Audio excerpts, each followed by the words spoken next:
నమస్తే. ఆంధ్రప్రదేశ్ కర్నూలు నియోజకవర్గంలో వైఎస్ఆర్సీపీ నేతలిద్దరు ప్రస్తుతం పోలీసుల అదుపులో ఉన్నారు. దానికి ప్రధానమైనటువంటి కారణం ఏంటంటే, కర్నూలు అసెంబ్లీ స్థానానికి సంబంధించి ఇంతియాజ్ బాషా అనే వ్యక్తి స్వతంత్ర అభ్యర్థిగా బరిలో ఉన్నాడు. దానికి సంబంధించి నామినేషన్ దాఖలు చేశాడు. నామినేషన్ వేసినప్పటి నుంచి వైఎస్ఆర్సీపీకి చెందినటువంటి కొంతమంది నాయకులు అతనిపై తీవ్రమైనటువంటి ఒత్తిడి తెస్తున్నారు. నామినేషన్ విత్‌డ్రా చేసుకోవాలని. దానికి ప్రధానమైనటువంటి కారణం ఏంటంటే, ఇంతియాజ్ బాషా ఎవరైతే ఉన్నారో, అతనికి కర్నూలు నియోజకవర్గ పరిధిలో మంచి పట్టుంది. ఆయన వర్గీయులు గాని, ఆయన అనుచరులు గాని, గతంలో ఆయన చేసినటువంటి సేవా కార్యక్రమాలకు అట్రాక్ట్ అయినటువంటి వారంతా ఆయన వెంట నడుస్తున్నారు. ఇలాంటి సందర్భంలో ఆయన బరిలో ఉండటం వల్ల వైఎస్ఆర్‌సీపీ అభ్యర్థికి తీవ్రమైనటువంటి నష్టం వాటిల్లుతుంది. కర్నూలు అసెంబ్లీ నియోజకవర్గంలో ఎండి ఇంతియాజ్ ఆయన ఐఏఎస్ అధికారిగా రిటైర్డ్ అయ్యి వైఎస్ఆర్సీపీలో చేరారు.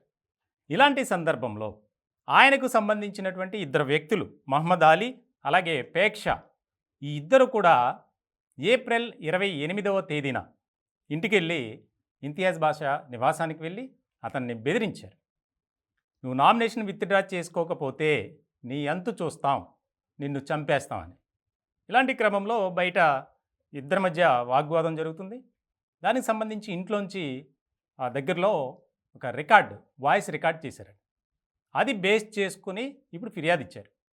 దీనికి సంబంధించి ఇద్దరినైతే పోలీసులు అదుపులో తీసుకున్నారు. ముఖ్యంగా ఇది చేయించింది వైఎస్ఆర్సీపీ అభ్యర్థి ఎండి ఇంతియాజ్. ఆయన్ను కూడా విచారించాలి అనే దిశగా ఇప్పుడు పోలీసులు చూస్తున్నారు. చాలా ముఖ్యమైనటువంటి అంశంగా ఇది కర్నూలులో స్థానికంగా చర్చ జరుగుతుంది. వాస్తవానికి ఎవరైనా బరిలో ఉండొచ్చు. అతను కూడా నామినేషన్ వేశాడు, ఎన్నికల్లో పోటీ చేయటం ఇంట్రెస్ట్‌తో. ఇలాంటి సందర్భంలో అతన్ని నామినేషన్ విత్‌డ్రా చేసుకునేందుకు తీవ్రమైనటువంటి ఒత్తిడి తీసుకొచ్చారు. అతని మీదే కాదు, అతనికి సంబంధించినటువంటి ప్రధాన అనుచరులను కూడా కిడ్నాప్ చేసేందుకు ప్రయత్నం చేశారట. ఇది చాలా ముఖ్యమైనటువంటి పరిణామంగా ఇది మారింది. ఇద్దరినైతే దాదాపు అరెస్ట్ చేసినట్లే తెలుస్తోంది. ఈ ఎవరైతే అభ్యర్థి ఉన్నారో ఇంతియాజ్, ముఖ్యంగా వైఎస్ఆర్సీపీ నుంచి బరిలో ఉన్నటువంటి వ్యక్తి, ఆయన్ను కూడా విచారించాలి. ప్రధానంగా విచారించడం కాదు, ఆయన అరెస్ట్ చేయాలి.